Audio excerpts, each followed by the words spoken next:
Hi friends, welcome to Fatima పాపాస్ kitchen. ఈరోజు మనం recipe వచ్చేసి మనకు చికెన్లో చాలా రకాలైనటువంటి ఐటమ్స్ ఉంటాయండి. కార్జం అని, ఆ తర్వాత కందనకాయలని, ఇవి స్పెషల్గా ఎవరు వండుకుంటారో లేదో తెలియదు, కానీ సపరేట్గా కూడా వండుకోవచ్చు అనమాట. ఇది ఇంకొక వేరే టేస్ట్లో ఉంటుంది. సో దానికోసం నేను ఈరోజు కందనకాయలు చికెన్కి, కోడి కందనకాయలు ఎలా వండుకోవాలో నేను మీకు చేసి చూపిస్తాను.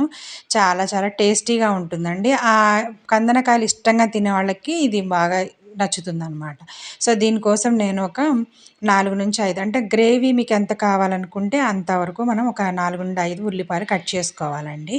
కట్ చేసుకొని ఇక్కడ నేను హాఫ్ కిలోకి సంబంధించిన మెజర్ చూపిస్తున్నాను అనమాట. కందనకాయలు ఇట్లా మీరు మొత్తంగా ఉంచుకున్నా పర్లేదు, లేదా పీసులు అనేవి ఇంకా మీ ఇష్టం. నేను ఒక హాఫ్ కిలో తీసుకున్నాను కందనకాయలు.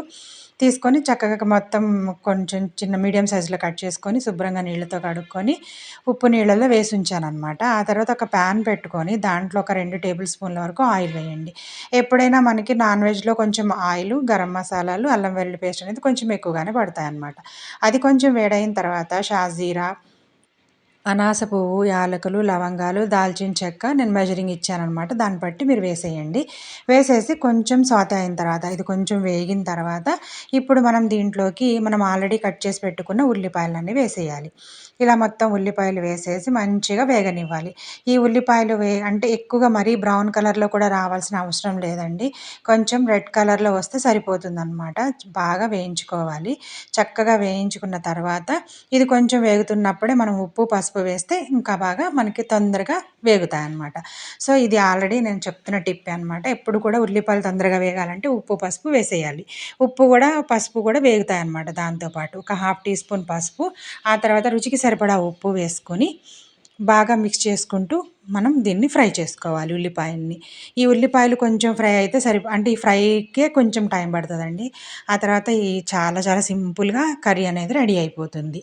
సో ఇలా మొత్తం ఫ్రై అయిన తర్వాత ఇప్పుడు కొంచెం లైట్ రెడ్డిష్ కలర్ వచ్చిన తర్వాత దాంట్లోకి మనం కొంచెం అల్లం వెల్లుల్లి పేస్ట్ వేస్తే దాంతో పాటు ఇది కూడా వేగుతుందనమాట. సో ఇక్కడ ఒక టేబుల్ స్పూన్ వరకు అల్లం వెల్లుల్లి పేస్ట్ వేస్తున్నాను. అల్లం వెల్లుల్లి పేస్ట్ వేసి ఇది కూడా పచ్చివాసన పోయేంత వరకు, పచ్చివాసన పోయిన తర్వాత మంచి అరోమా అనేది స్టార్ట్ అవుతుందండి. అప్పటి వరకు మనం దీన్ని వేయించుకోవాలి. ఇక్కడ మీకు ఆయిల్ ఎక్కువగా ఉన్నట్టుగా అనిపిస్తుంది, కానీ మొత్తం కూర అంతా ఉడికిన తర్వాత తక్కువనే ఉంటుందండి. ఎక్కువ ఆయిల్ అని కంగారు పడాల్సిన అవసరం అయితే లేదనమాట. సో ఇలా మొత్తం బాగా వేయించుకొని ఇప్పుడు కమ్మటి వాసన వస్తుందని ఈ టైంలో మనం ఇంకొన్ని ఇంగ్రీడియంట్స్ వేసుకోవాలి. అదేంటంటే ఫస్ట్ మనం ఈ కందనకాయల్ని వేసేసుకోవాలి. నీళ్ళు మొత్తం తీసేసి మనం కట్ చేసి పెట్టుకున్న కందనకాయలు ఉన్నాయి కదండీ, ఇవంతా వేసేసి ఒకసారి బాగా మిక్స్ చేసుకొని లిడ్ పెట్టేసి మనం కొంచెం ఒక 1-2 మినిట్స్ అలా వేయించుకోవాలి. వేయించుకున్న తర్వాత ఇప్పుడు మూత తీసేసి మళ్ళీ దీంట్లోకి మనం కొన్ని ఇంగ్రీడియంట్స్ అనేవి యాడ్ చేయాలి. అదొచ్చేసి ధనియాల పౌడర్ ఒక టేబుల్ స్పూను, జీలకర్ర పౌడర్ ఒక half teaspoon, garam masala powder ఒక టీ స్పూను వేసేసుకొని ఇక్కడ మీకు అవసరం అనుకుంటే మిరియాల పొడి వేసుకోవచ్చండి. ఇంకా మన ఇష్టం. రెడ్ చిల్లీ పౌడర్ యూజ్ చేస్తారా, మిరియాల పొడి యూజ్ చేస్తారా అనేది. నేను ఇక్కడ ఏంటంటే పచ్చిమిరపకాయ పేస్ట్‌తో నేను ఈ కర్రీ చేస్తున్నానన్నమాట. సో పచ్చిమిరపకాయ పేస్ట్ కూడా వేసుకోవచ్చు, పచ్చిమిరపకాయలు కట్ చేసి కూడా వేసుకోవచ్చు. ఇంకా కారం అనేది ఇంకా మీరు ఎట్లా అయినా వేసుకోవచ్చనమాట. రుచికి సరిపడా పచ్చిమిర్చి పేస్ట్ కూడా వేసేయాలి. సో ఇట్లా మొత్తం కొంచెం సేపు ఉడకనివ్వాలనమాట. మనం ఇప్పుడే నీళ్ళు అనేది యాడ్ చేయకూడదు. కొంచెం వేయించుకోవాలి బాగానే. ఒక 3-4 మినిట్స్ అలా మనం వేయించుకుంటూ ఇవన్నీ ఇంగ్రీడియంట్స్ వేస్తున్నాం కదా మధ్య మధ్యలో వేసుకుంటూ మనం మొత్తం కూడా బాగా కలుపుకోవాలి. సో ఇక్కడ చూడండి, నేను పచ్చిమిర్చి పేస్ట్ అనేది ఒక టేబుల్ స్పూన్ వాడుతున్నాను. అయితే మనం చేసేది హాఫ్ కిలోనే కాబట్టి పచ్చిమిరపకాయల పేస్ట్ అయితే కొంచెం తగ్గించి వేసుకోవాలి. ఆ తర్వాత ఒక కప్పు పెరుగు వేయటం వల్ల కమ్మదనం వస్తుందనమాట కర్రీకి. సో ఇలా మొత్తం ఒకసారి బాగా కలుపుకొని తగినన్ని నీళ్లు పోసేసి ఇప్పుడు ఇది కందనకాయలు ఉడికేంత వరకు మనం ఉడికించుకోవాలి. మీడియం ఫ్లేమ్‌లో పెట్టి ఉడికించుకోవాలి. హై ఫ్లేమ్‌లో పెడితే నీరు ఇంకిపోతుంది, కానీ కందనకాయలు ఉడకవు. అందుకని మీడియం ఫ్లేమ్‌లో పెట్టుకొని మొత్తం ఉడికించుకోవాలి. ఉడికించుకున్న తర్వాత లిడ్ పెట్టేసి ఇలా ఉడికించుకోండి. ఇంకా గ్రేవీ కన్సిస్టెన్సీ అనేది ఇంకా మీ ఇష్టం అండి. కొంచెం పలచగా కావాలా, కొంచెం థిక్‌గా కావాలనేది ఇంకా మీ ఇష్టం అనమాట. ఇలా మనం కొంచెం థిక్‌గా పెట్టుకున్నామనుకోండి, చపాతీలో తినడానికి బావుంటుంది. కొంచెం లూజ్ చేసుకుంటే రైస్‌లోకి బావుంటుంది. చపాతీలో కూడా బావుంటుందండి. పుల్కాలకి, చపాతీలకి బావుంటుంది. తర్వాత పూరీ కూరతో కూడా బావుంటుందండి ఇది.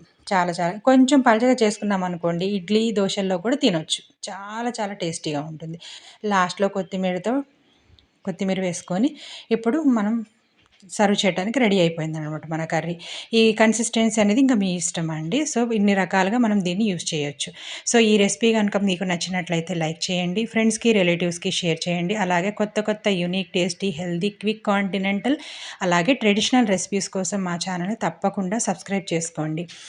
ఆల్రెడీ సబ్స్క్రైబ్ చేసుకున్న వాళ్ళైతే లైక్, షేర్, కామెంట్ చేయండి. లేదు కొత్తగా చూస్తున్న వాళ్ళైతే కంపల్సరీగా సబ్స్క్రైబ్ చేసుకోండి. ఇంకా మంచి మంచి వీడియోలతో మీ ముందుంటాను. అలాగే అంతే కాకుండా మీకేమన్నా రెసిపీస్ కావాలంటే గూడా నాతో కామెంట్స్‌లో షేర్ చేసుకోవచ్చండి. తప్పకుండా చేసి చూపిస్తాను. సో, ఇంకా మంచి వీడియోలతో ఇంకా అంటే వెరైటీతో మళ్ళీ కలుద్దాం. Thanks for watching.